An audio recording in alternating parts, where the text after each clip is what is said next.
Hi, everyone. Welcome to Soul Speak. I'm Talya Pardo. I'm a editor, writing coach, intuitive mentor, and life coach. And it is my pleasure today to welcome Tashina King, confidence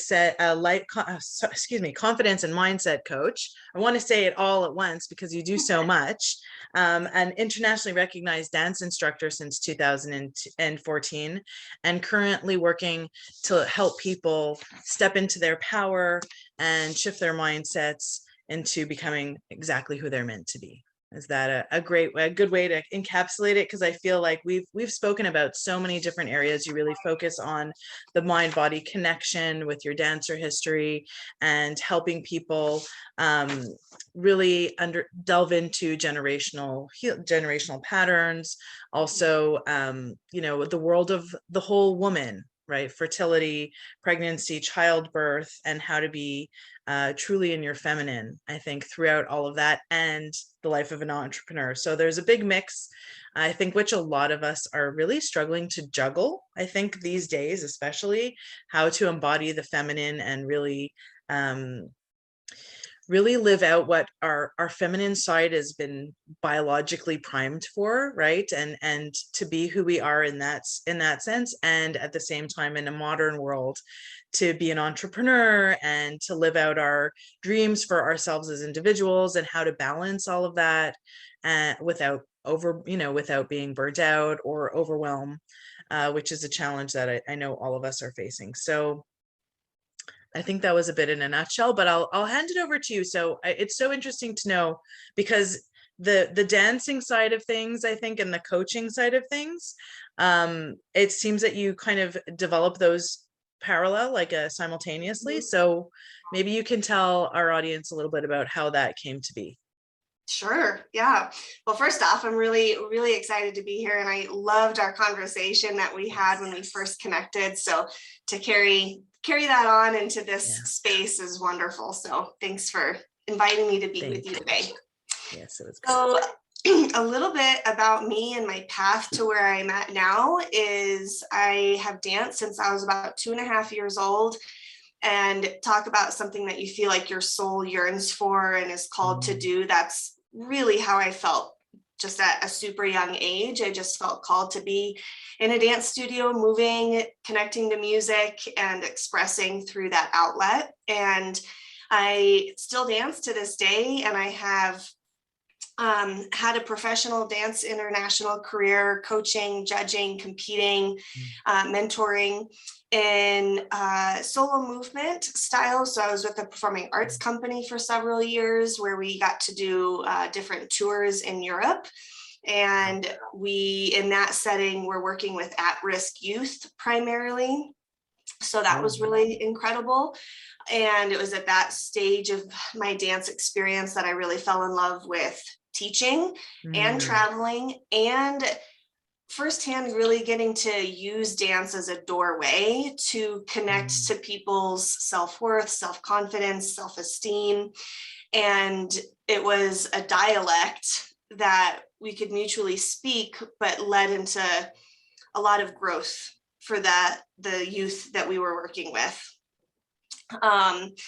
And after that, I transitioned into a form of partner dancing called West Coast Swing. So that is where I really got to have a professional dance partner. He and I were partners for about 5 years. And again, in that capacity, it was much more of an entrepreneur setup for me, where I was handling my own bookings and travelings and setting pricing contracts. So from the entrepreneur side that's where I really stepped into that side of things with my dance career, teaching internationally. But because it brought about the aspect of the masculine and feminine and the leader and the follower roles, it opened up a whole other layer and level to talking about for me personally, my role as a follower, my role as a woman, in that capacity and that dynamic. And similarly with the students that I have worked with from all over the world. And in the form of West Coast Swing, there's really been a balance more of not just male and female, but leader and follower, and how oftentimes women are doing the leader role Right. because social dancing, at least, there's oftentimes not enough men leading. So the women have really stepped into their own space of wanting to be able to lead. So it also brings about this opportunity to talk about how a woman can be a strong leader. Right. While still being feminine, and then transitioning into the more feminine aspect of the dance when she is dancing with a male leader. So it's just been this really beautiful layered web of growth and insight, introspection, not only for myself through my dance career, but also for the students that I've worked with. And the piece that brought in the mindset coaching was both through my performing arts company days and in my West Coast swing professional traveling part of my career.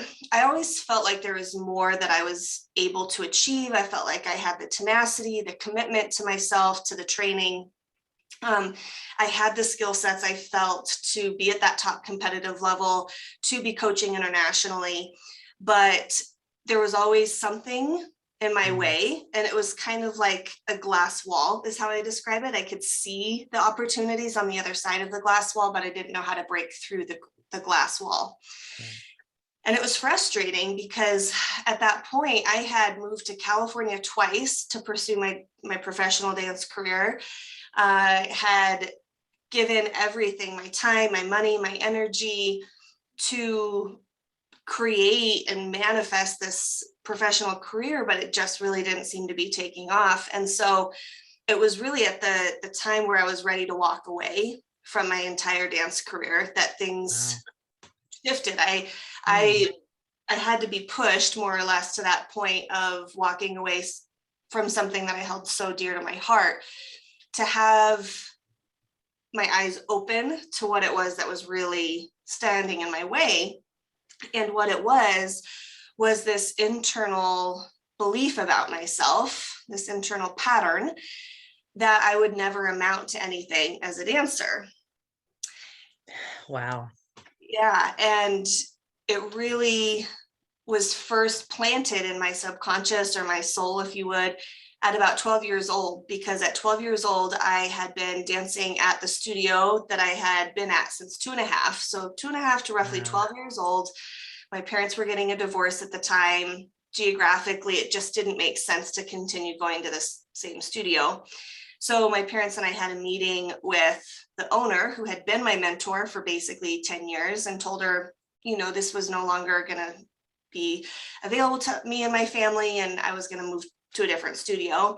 And it was after both my parents had got up, went to the restroom, like we were wrapping up the conversation, getting into the car, and I was by myself.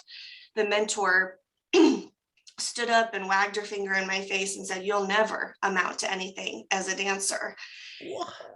And looking back at it, she obviously clearly had some of her own pain points triggered in that conversation. And she vocalized those own insecurities, those own pains to me. But at 12 years old, I didn't yet have the ability to discern that.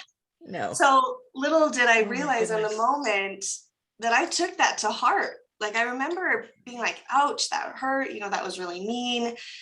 But I guess I didn't realize I took it to the depth of my soul to believe it to be true for myself, because then literally everything after that, I realized at the point when I was ready to walk away from my dance career in California, that it was that conversation where I felt like things really shifted for me, and how I was able to perform, how I was able to present on the stage, or put myself out there and take risks, whether that was in the performing arts company or in my West Coast swing career.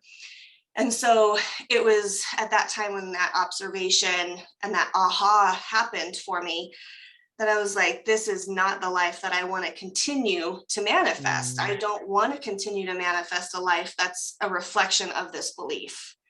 Because I also know I am worthy of it. I am capable, and I do deserve to have a life that is in alignment with what I've felt my soul called to do since I was 2.5. And so that was really the opening to where I started to explore working with my subconscious mind and the beliefs, or the energy patterns, however you want to look at it, that I held at the subconscious level and in my body at a cellular level. And it was after that, it was the only thing I literally changed. And within 2 months, I finally started making finals in the competitive field. And then 3 years to the day of my very first competitive event, I made the champion level, the top level possible competitively, and placed fourth. So I really experienced firsthand the power of our mindset, which for me is also energy, and how important it is for us to really work at that level with our being in order to manifest transformation and change in our lives. Wow, I see your journey so clearly. Like it is so apparent as you're telling it that everything had to happen to lead you to where you are today. And, I'm a believer that there are soul contracts that we make, and there are other souls that are meant to come our way for good and for bad, which set us on our path. And it almost feels like the story of your mentor, it came from her unconsciously, but in your soul story, it had to hurt you in order for it to bring out your greatest strength. Right. That's something I've learned myself, my own experiences too. It's right from those deep hurts.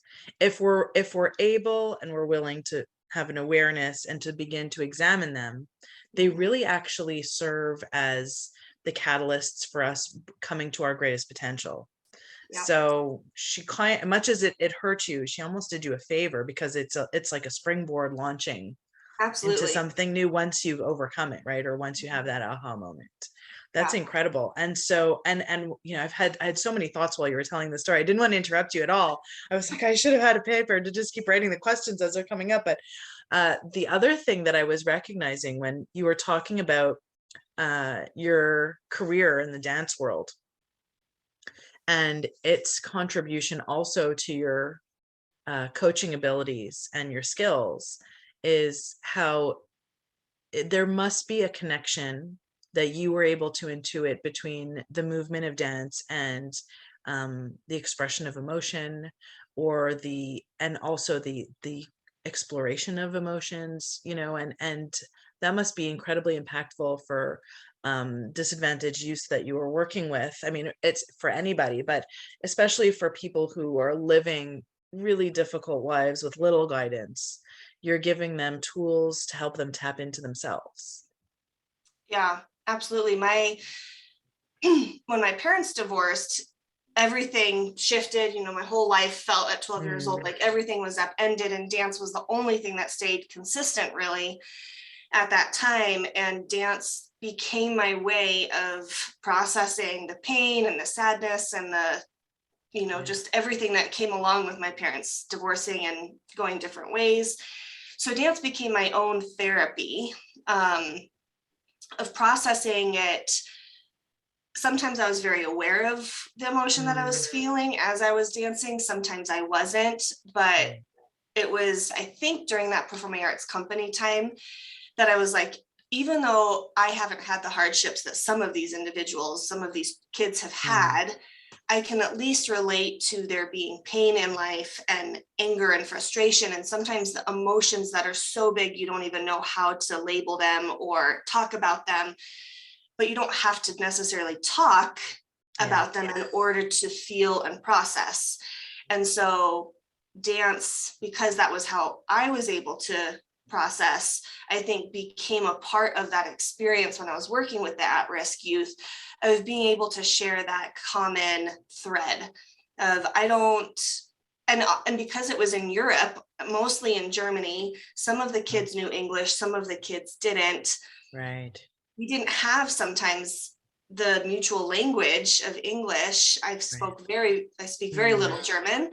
But because that wasn't available to us, dance became the language that we were able to mutually connect with and through to process and to connect to confidence or some self-love or self-appreciation. So yeah. Yeah, the element of confidence is really key, because I think about how emotions get stuck in the body, right? Especially very intense traumatic emotions, and I've learned myself through, only as an adult, learning that when I'm feeling overwhelmed with I need to physically move to just help it filter through and filter out, right? Otherwise I become paralyzed. So like my outlets are walking or cleaning the house, frantically cleaning, but but dance seems also, like you said, to really contribute to the confidence part of it, right? And the self-expression of that. You're transmuting the negative emotions into something, into a positive energy. Yeah.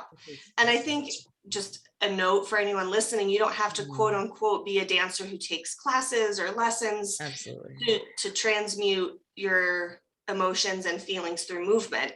Simply turning on a song, I've done this myself plenty of times. I've encouraged clients to do it.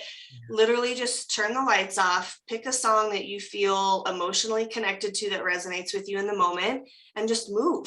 It doesn't have to look pretty. It doesn't have to, be any certain criteria, but just the pure movement connecting to music can be incredibly therapeutic, with there being no other goal at hand other than to just move, to feel, and to process. Right. No judgment there. Nobody's there to watch you and see how graceful or coordinated you are. That's fantastic advice. I think I might actually incorporate that into my toolkit too. And the other thing, to move on to, there's so much I want to get to. The other thing you talked about when you had a dance partner, and balancing the feminine and masculine, it's a huge topic.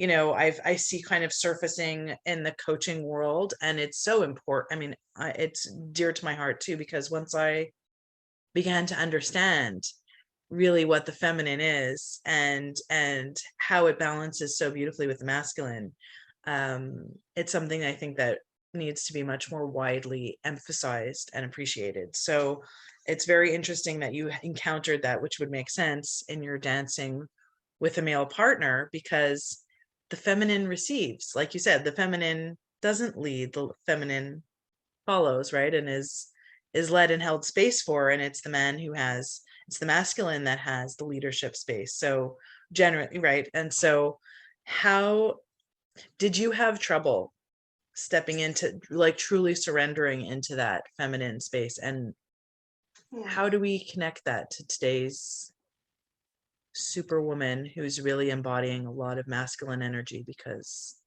she feels she needs to, right? I would say personally, probably where I struggled the most in my partnership was wanting to more or less backlead at the beginning. What does backlead mean? Backlead is, so traditionally the man will lead a certain pattern, Okay, with a certain technique, right, which allows then the follower to execute the reciprocal movement on the other end of the arm, or within the frame that the two dancers are dancing in.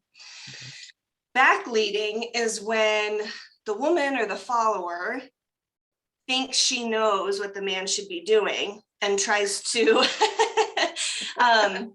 force, I guess, in simple ways, force what she thinks it should be. Right. Yes. That's funny. It's, that's directly relatable to what we can hear in so many relationships, Yeah, so yeah. Calling the shots, trying to be both. The woman trying to, or the follower trying to be both the leader and follower, is right. backleading in really simple terms. And so when any of us are in a masculine society, a masculine culture, we're really oftentimes in our career asked to, or more or less forced to step into that masculine. We start living in that space so habitually that we haven't really nurtured that feminine side, or that softer side, or the space where we allow the men to provide, so that we can then, be a little bit more relaxed and embrace the other aspects of ourselves. So for me, dancing in my partnership early on, I really felt like things on his end of my frame, my connection to him physically in the partnership, should be a certain way. And so it took me quite a while to be able to let him lead, to really let him set things up so that I could then do my part. And when I released that need for control, when I released that, and for me, perfectionism was a huge part of it, because I had trained in ballet and I had this very concrete viewpoint that technique needs to be there and it has to be, you know, X, Y, Z. And it was a very rigid feel. And so I more or less at the beginning was superimposing that on him, where he's from Tennessee. He grew up dancing in country bars. Like, his background and entrance into our partnership was total opposite of my entrance into our partnership. So there was an embracing of different paths. There was an embracing of different approaches to the partnership that I had to explore, as did he, and letting him have his own journey in learning, as opposed to imposing how I learned and how I felt like he should be learning. So there was a lot of relinquishing control and perfectionism that I had to really navigate. And then I see surrender into that I see a lot of when I work with wedding couples, especially, or just individuals that are taking dance classes that I teach. The woman really is still in her masculine when they come into the class with her partner, boyfriend, husband, whatever that dynamic may be. And the men get so frustrated because they are called to be doing their role. But we as women, I feel in general, oftentimes don't allow the men the space to give us that. And it's so reflective seeing that in a class, like a mirror, and hearing, you know, the challenges that women are having in their personal life. So I would say that was the hardest part, to answer your question. Long answer. It's a great answer, because it really is. I mean, I'm listening to you and it's so, like you say, reflective, and highlights everything that I see and have learned is going on in society between men and women. I just wanted to say it's very interesting. It's cute what you said about the two different places that you came from. One is, the thought that occurred to me was, it doesn't sound like you were very much in your body either, because you were very concerned with the structure. So you yourself maybe were more in the head than the body.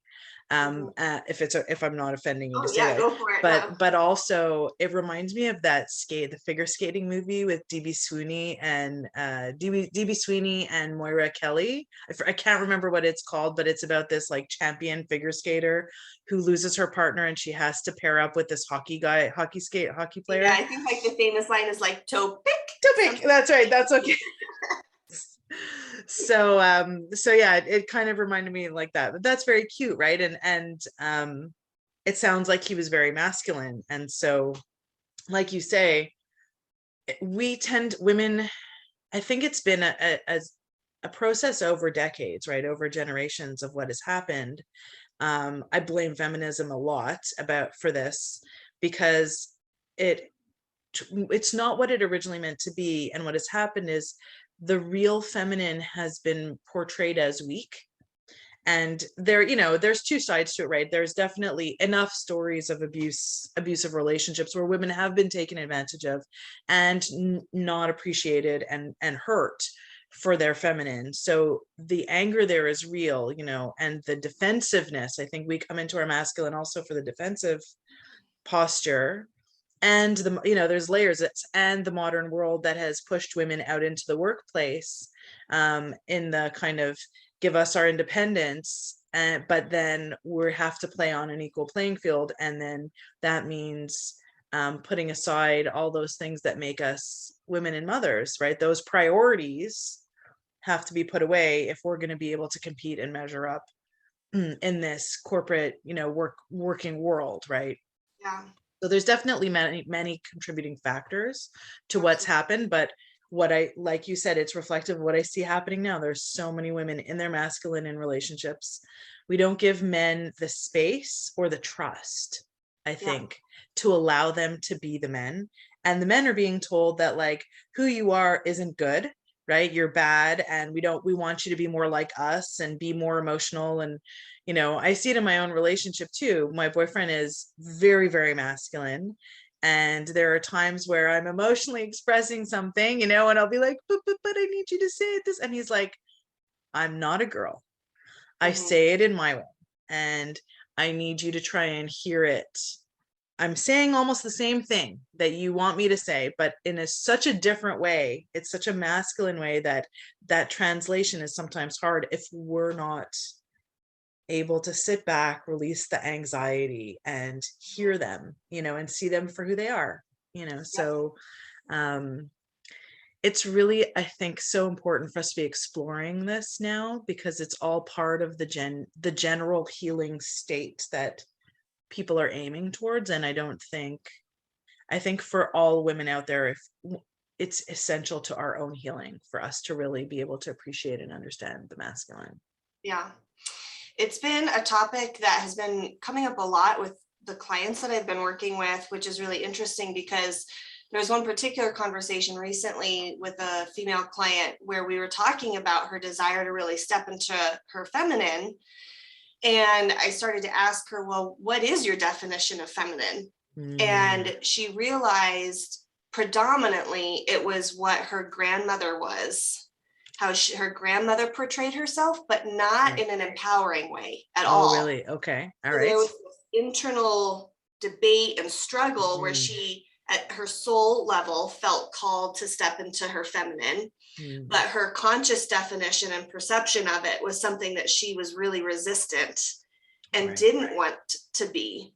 And so the conversation that's been happening with a lot of my female clients, at least, is what do you want your feminine essence and nature to look like? It doesn't have to look like your mom's, your grandmother's, even your great grandmother's, but being in a position and in a place to define it for yourself, and you getting to choose what that looks like, and going beyond, especially the Western, I think, definition and perception of being feminine, and exploring past that. So it's just been a really intriguing concept to me to communicate about, because she had a very Western perception of it, but yet a part of her yearned for it. And so within that dialogue that occurred, it really just started to blow the doors open of, oh, I do get to choose how I want to be feminine in my life. And I can choose how it looks, how it sounds, how it feels. And it doesn't have to be what I saw demonstrated to me up to now. Yes. Firsthand. Right. It can be an empowered version of what feminine is, with room for masculine, right? Mm-hmm. You leaving the room for the masculine to balance you out.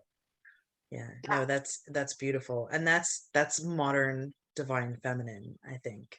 Right. There's so many fellow coaches that I see who talk about it, and everyone is different, right? And everyone portrays them, like everybody has their own persona, and yet those who really work with it really do embody the divine feminine. And some of them are incredible, multi-figure coaches, and some of them, some of them work mainly with crystals and Reiki, whatever their focus is, they still embody that feminine because they've been able to tap into it and define it for themselves. So that's really, I love that topic. I think I could talk about it all day. It has really helped me have such an appreciation for men, right? That is not prevalent anymore, unfortunately. We really need to bring that up. That's part of our job too, I think, is to keep celebrating the good and how good they can be. Well, just a little bit of a segue, because I know you had said you want to talk about it. And for me, this really translates into what we're talking about and into conscious parenting, or what I really like to call empowered parenting. Is I've got a 3-year-old son, and I'm 37 weeks pregnant with my second son. You are, yes. And just being completely open, honest, and vulnerable. It's taken a lot for me in my mind and what I saw forecasted, what I forecasted for myself. I really thought I would have at least one daughter, if not two daughters. And being given the gift of having two sons, I've really had to do a lot of my own work and I think the dancing portion has really been helpful in that, Okay. that the men are important. And I have an opportunity with these two young boys, to support them and nurture them into a whole human that embraces both their masculine and feminine sides in a way that they can show up and be, like what you're talking about, that I can really heal that part for myself where I had some preconceived ideas. And I think that comes from some past generational stuff. But it took me as a parent, as a mom, a lot of time and healing internally to really accept and be able to celebrate the fact that I have two sons instead of what I so thought I would have my whole life was at least one daughter. Well, you're saving yourself a lot of drama, I'll tell you that, as the mother of two girls. Yeah. So there's that. Because that myth is based on complete truth. But at the same time, I really think that first, you are actually given quite an honor to be able to be the mother to boys, especially because at least what I'm noticing is a lot more girls are being born than boys lately. They're even like my children's school classroom like makeup has been consistently like 2/3 girls, 1/3 boys, for most of, their years that they were born. So just in that you can nurture males in this society and to bring them up to be conscious masculine, like comfortable with their masculinity and proud of it and not cowed by today's messages. I think that you're really being given quite a blessing and an honor. So it's really lovely to see you being, rising to that and embracing it. Yeah, it took a while, and to be honest, there's still days where I grapple with an element or aspect of it, but it's really been an interesting healing journey for myself personally. Because when I first found out my first son was a boy, it was like, well, what if he turns out like all of these other men that, have come in our society and culture that really are not a conscious man, an empowered man. And it took me a while to be like, well, actually, I have a very active role in. I was gonna say, like, that's kind of up to you and your husband. Like, exactly. Yeah. But I think that comes from the disempowered feminine. Yes. Yeah. Generationally, Yes. And so it took me a while to finally find that resonance and that connection that I have a really incredible opportunity to help support these two young men, these two souls coming in as men, in a way that really is empowered. I'm sure they're going to be incredible people. I have no doubt. So when we're talking about conscious parenting, so how do you see the balance? We talk like the feminine and masculine, but in the roles of mother and father, because we've seen such an imbalance too, I think, over the last few decades in terms of the father's role, and the mother's role in terms of nurturing their family. So how do you see it? In our household, I would say for the most part, both my husband and I are very nurturing in very different ways, which I really, my husband and I had conversations about that before we had kids. And then as my 3-year-old has grown up, we've continued to have conversations about that. We both, do disciplining in different ways, but both holding boundaries and having one another's back and mutual respect between both parents. So at least in our household, I feel like we're doing a good job navigating those conversations and navigating those topics from a conscious place. And then, as children do, I think they are our greatest teachers, so when another level of opportunity comes up for additional growth or conversation, my husband and I have conversations about, well, how do we want to handle this? And how is this laying a foundation for future decisions or future, That's amazing. Future perspectives that he might have. And I really appreciate that about my husband. And, you know, I've definitely noticed the times, going back to the dance analogy, where I was back leading, you know, the times where I'd back lead it, it wasn't well received. But when I backed off and let my husband and I have a mutual conversation, like we would in the form of partner dancing that we both do, you know, there was more space for both of us to be genuine and authentic, and for both of us to be heard, and then find a way that fits us and our family and our values and morals and how we want to raise our children. And it so benefits your children to be able to see parents who are intentional and mindful about, it's not just reactive parenting, right? It's they're watching a partnership. You're setting such an example for them as future mates, you know, and husbands too, to see how to navigate parenthood, right? I mean, they're young, and one's not here yet, but you know, so but you know, you're already setting that stage for it. And so speaking of that, of your, you know, impending childbirth, like I'd love to have time to get into the next topic, because I can't believe we're already flying through our time together. We talked last time, and I loved our conversation, and I feel like we're going to have so much more to talk about, but we talked also about fertility, pregnancy, childbirth, the body connection, like C-sections, women who have C-sections, and how that is almost not letting the child have their own day and time. It's a big topic that I'm just throwing at you. So whatever maybe comes to your mind that you want to highlight for our audience, that maybe you work with mostly with your clients in relation to that, because I know we talked extensively about it, but yeah, I definitely have clients that I've supported in the realm of fertility. There's, for myself personally, a majority of the clients that I've worked with in this capacity, it's been more around the pregnancy itself into the experience of the childbirth.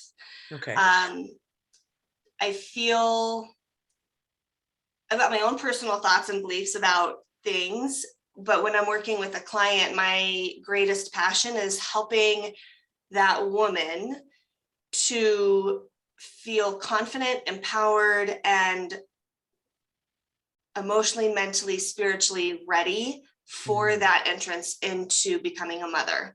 So if that woman is wanting a home birth, I want to support her in feeling confident in that. If she's wanting to have an epidural, I want her to feel empowered and confident in that choice and that decision. If she's wanting a C-section, I want her, my goal in providing and supporting women is that whatever course they choose, that they are choosing it for themselves first and foremost, and for their family, what they truly believe is in the best decision for their family, for themselves and their family, rather than being pressured into one thing or another. Because I think as a mom, it's incredibly important to honor yourself in how you parent, and that journey into motherhood, that transition is the childbirth, however you choose to birth. So I work with women and helping them feel mentally, emotionally, spiritually ready for whatever it is that they're choosing.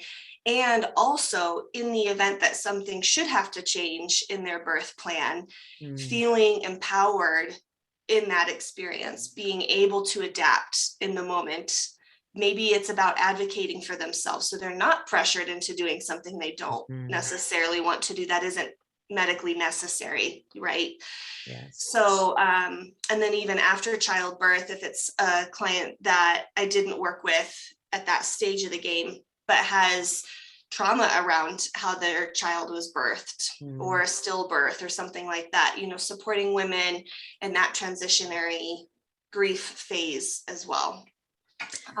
Would you even say like postpartum as well? I mean, so I'm listening to you, and you're right. It's so important to feel, even if your birth plan doesn't go according to plan, you didn't fail. Like if you knew you needed a home, you know, you wanted to do a home birth, or you didn't want to have an epidural or whatever, and you end up needing the C-section because the baby's in distress or whatever, and not feeling that you failed at what your intentions were. Mhm.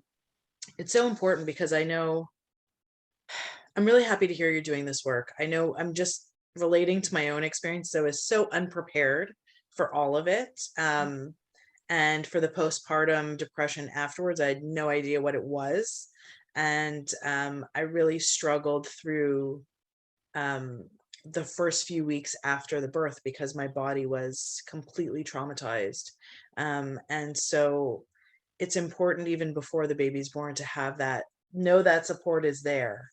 I Mhm. think you're making such a difference in how a child starts his life and how a mother starts her motherhood, right? I think, especially for the first time, right? I think after the second one, you're more familiar, you're in Right. the groove. But for the first one, that's so essential because there's the whole, I want to have a baby, I'm so excited to have a baby, but like, what does that even mean? And all of these changes my body goes through, and what is going on to my body, and Yeah. it's like your body's not your own anymore, right? And especially through the birth, you know it's really not. You're completely taken over by the instinctive process, most of the time, right? In the kind of general patterns of things.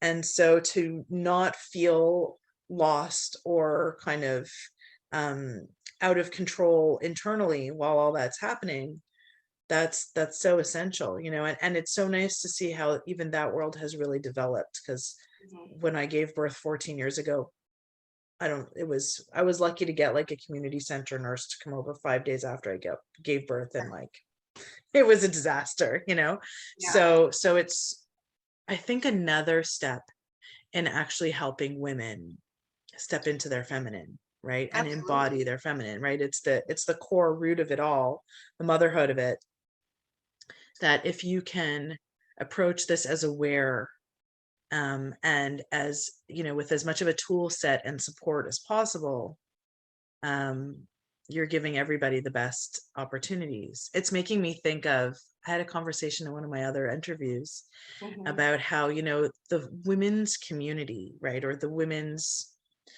community is kind of lost, whereas in older cultures, when a girl had her period, right, or when women had their period, they were segregated from the general population. And it's presented in modern times as something derogatory or dirty, but it's actually not, if you can look at it with the lens of, this is the support that all women need. And it's also the way that um, femininity and feminine knowledge and wisdom was passed on through the generations, because you'd have young girls and middle-aged women and women of all ages in those tents or huts or whatever together during that time. And what do we think happened then? Like, the stories were shared, the wisdom and the knowledge was shared of how to care for your body and what's going to happen during pregnancy. Like, those support systems in the modern world are sadly very, very sparse, right? And we're lucky to have the coach, right? But that's a one person. But the feeling of community and women's Right. community, Mhm. tribe, yeah, it's really, it's something I think us women coaches who are working to you know revive the feminine, I think we're all looking to rebuild that. and Mhm. and I see it growing. Like, it's on my social media, okay, but I see it growing, and it's beautiful because it's around the world. And Mhm. that's maybe the best that we're going to get in these times. But I think there's a maybe conscious or even unconscious move towards that on all of our parts, Mhm. to bring that back, because I think women have really been lacking in that kind of wisdom and support. So it's so beautiful that you touch on. I think you're the first coach that I've spoken with that works with women in that stage, right? In Wow. those times of life. Well, for whatever reason, I'm also just in that concept of tribe and community, feeling really called to Mm. just say, I think it's crucial that when we are in that space and we're sharing what's going on for us as a woman, that we share it from an authentic, genuine place Yes. versus a dramatized, Hmm. let me project or let me be dramatic about it. Yes. Oh yes, And definitely. then when you're in the space on the flip, when you are holding space for other women, or you are in that community setting, tribe, of really being conscious of how you're receiving the information. Because Mm, in the realm of, childbirth, quote unquote, there's so many horror stories. Women tend to talk about, how dramatic it was, and mm, how, how hard yes. it was, and they just, like, they amplify the Yeah. drama of it. Yes, it's real, it's raw, it's humanist or animalistic oftentimes in that childbirth process. And there's a way that I think women could step into sharing their authentic story from Mm, a, I don't know what the word is, but a whole place yes. versus a drama place. I don't know what other word to say. Mm, And then when you're listening, really taking in, am I taking in the truth of what this person is sharing as information? Am I mm, taking it in as this is going to be my experience, or mhm, this is what could happen to me, and then letting the fear start to burrow itself? Because I find that, especially in the childbirth realm, women mhm. are so afraid of the childbirth experience because of what their best friends have said, and how their moms shared their stories of how they were Right. born into the world. So really being conscious of, this is what has occurred for other people, but it doesn't have to be my experience necessarily. Absolutely, absolutely. And another way to take it also might be the like, well, my childbirth experience was, that much more, because I think we're a society that is really trained on drama, on outrage, on it's more, there's another word for drama that I want to use, but really it's all about that, right? Yeah. It's manifesting and manipulating the fear and the tension, and the stress of things Mhm. instead of the beauty of things. So I really appreciate you adding to that, because that is absolutely right. And I think the more we build community and the more we seek to heal ourselves and help others heal, the more we will be able to have those kinds of conversations from that space, From the heart, yeah. instead of the like, well, my birth, I barely had Right. time for the epidural, like there's, everybody has their story, and it's normal, and it's about understanding that there's wisdom in each experience, and that's what we need to Absolutely. extract from it.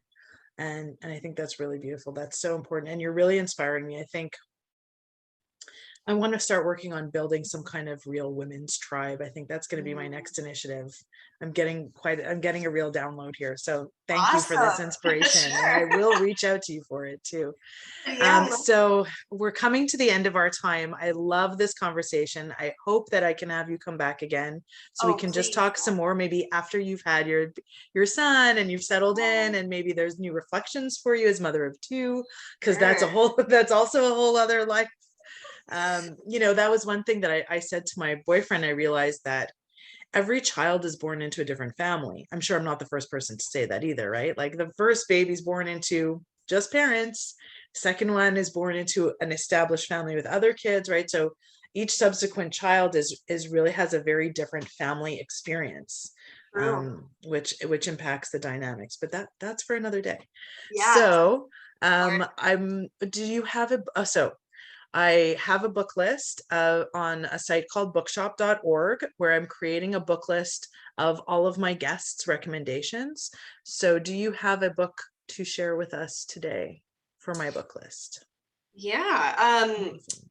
One that just really, I think, aligns beautifully with the work that I do with clients in the realm of psyche, which is the mindset work approach Mm, that I use with clients, is a book by Dr. Bruce Lipton okay. called The Honeymoon Effect. Ooh, there was another guest recommended a different book by him, so I'll The add that. Psychology of Belief. Yes, Yep, yes, I would recommend exactly. that one as well. For Yeah. me personally, the honeymoon effect was a little bit less scientific word Mm, based, so it was a little bit easier for me to digest and get through. right. Whereas the psychology of belief had a lot more science in its terminology in the book, so it just took a little bit more digesting for me to get through it. But both are fantastic, and I'd highly recommend. Is there another one called, I think it was Biology of Belief. Is that possible? I'm sorry, the That was, biology. yeah, biology. That was the other book. Yeah. So I understand. That's great. Well, then now our audience will have an options of Yeah. accessible options for them. So that's amazing. I will add that to the book list. That's also going to be included in the show notes. I also realized that I'm pretty sure this is the 10th episode. So I want to thank you for being the guest on my 10th episode. It's very exciting. And we'll do a little extra celebration. We'll see if we can share some clips too from this episode. So to finish us off, please tell our audience where they can find you and where they can reach you. Yeah, I'm on social media. Instagram is at Transform with Tashina, and my website is empowered2greatness.com, and that's the number 2. And I just also have a free offer for anyone listening on perfectionism and on how to break the perfectionist mindset. So the backslash of the website would be perfectionist kit. So if that's of interest, maybe we could add that to the show notes too, to support women and starting to work through perfectionism that might be driving them to not stepping into their fullness. So that's amazing. Yes, all your links will be included in the show notes, and you can always reach out to me. I'll have Talya Pardo Phoenix Rising on Facebook and Instagram, and a whole other bunch of other sites that ends up being a mouthful to say. So those are the 2 main places to reach me, and my website, phoenixrisingmentoring.com, if anyone wants to reach out to me, or to Tashina and find a way to reach her if you didn't catch all the links.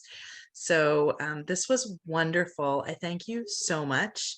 I wish you, this was really amazing. Me too. And I do hope that you'll be back again.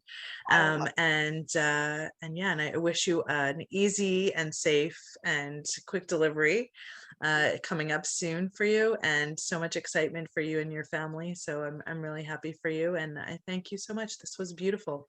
It was divinely led. Thanks, Talya. Definitely. Thank you so much. Have a great day. You too.